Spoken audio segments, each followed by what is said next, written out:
even the biggest NIKOLA hater cannot disprove.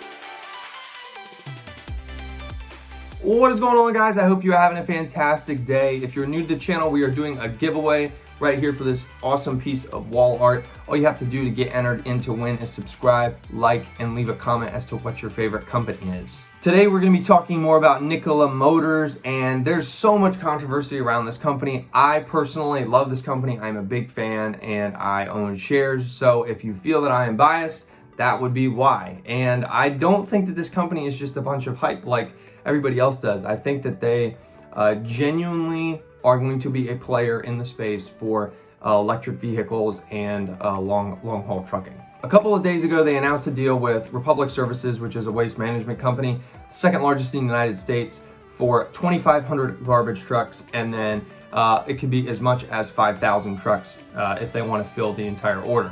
There's a couple of things why this is significant in my mind, right? Trevor Milton said that this was going to be worth billions of dollars, right? So let's just assume each truck is going to sell to Republic Services for $100,000. So you're talking at the minimum $2.5 billion in revenue, and at the most you're talking $5 billion in revenue. And I think that's a conservative number. We can all agree for an electric semi-truck type body. They're going to be giving them the NIKOLA tray. That's going to sell for more than $100,000, but we're just going to use $100,000 for easy math and just to stay on the conservative side, right? And this is a huge deal because A, nobody expected this news to come out. B, the agreement, which I think even the biggest NIKOLA hater cannot disprove. Yeah, obviously, if they don't build the trucks, they don't get the money and they don't get the deal. But I think NIKOLA they're just so good at creating hype and almost the old adage, you know, bad publicity is good publicity because it's publicity. I think Trevor Milton kind of rivals Elon Musk in the amount of press that he gets. Like the amount of times I've seen him on CNBC, Squawk Alley, like Fox Business, like is a lot. Probably more than any other founder or like CEO of another publicly traded company. It's kind of impressive. So he's kind of like the hype man, right? But then you've got all this stuff going on in the background that we had no idea about. Nobody had any idea about this deal. Then they released news about this deal, and it's like, okay, they're actually working. They're actually doing stuff. This is actually revenue coming down the pipe in a few years. By the end of the year, they're going to have announced too, on the NIKOLA Badger side, an OEM or an original equipment manufacturer.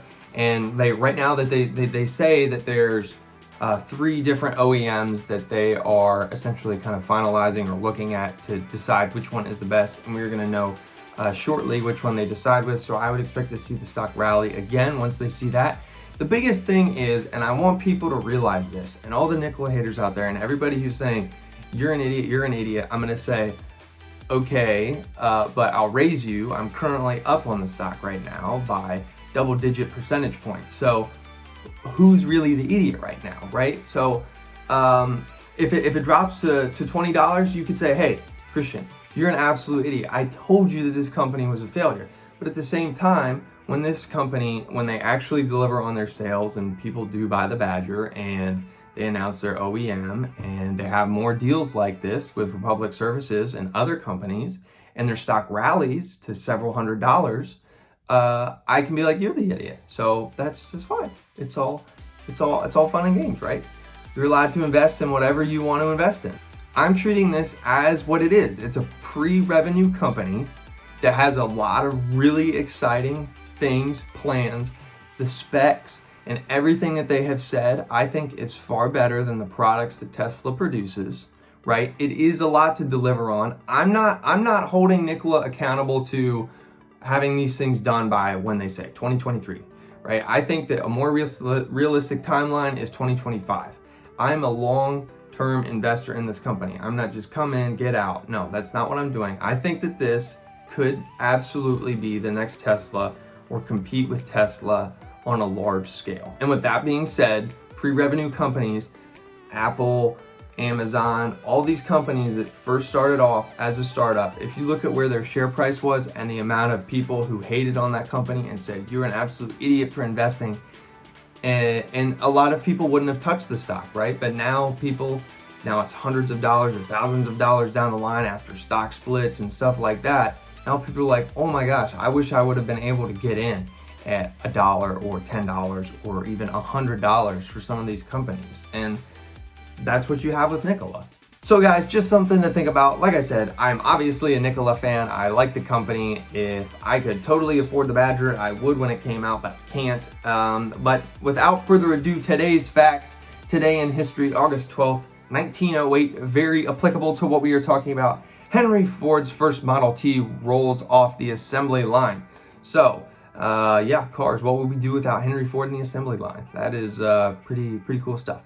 Thank you guys so much for watching. If you haven't dropped a like and a sub, please do, and I will see you tomorrow.